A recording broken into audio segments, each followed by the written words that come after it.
है, थोड़ा सा डाल दूँगी। इसका खट्टापन ख़त्म हो जाता है नमक डालने से।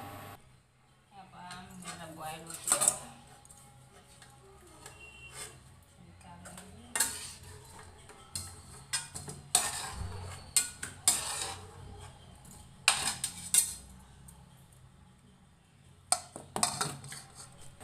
यहाँ पर कढ़ाई रख दी हूँ, इसमें डालूंगी तेल।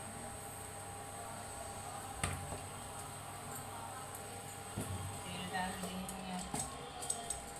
यहाँ पे ली हूँ पचफोरन, तेजपत्ता, सूखा मिर्च, लहसुन तड़का करेंगे। यहाँ पर मैं ले ली हूँ गुड़, डालूंगी फोरन।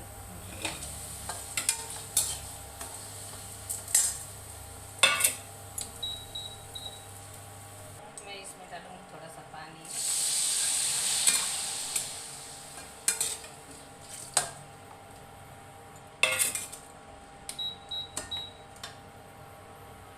यहाँ पे गुड़ गलक रहा है।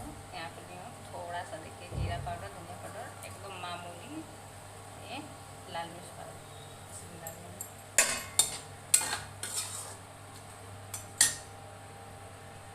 इसमें डाल दूँगी थोड़ा सा सौंठ वाला, अदरक का सौंठ वाला पाउडर।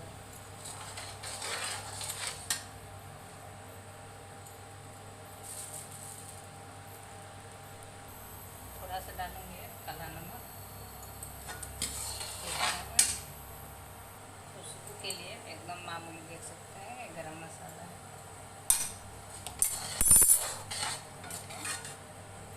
पक चुका है गुड़ अच्छे से। यहाँ पे अब मैं आम को डालूंगी,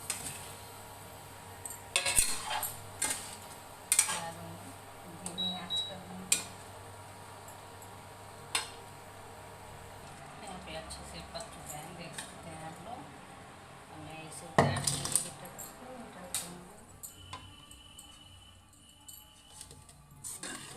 रोटी अच्छा बन के तैयार।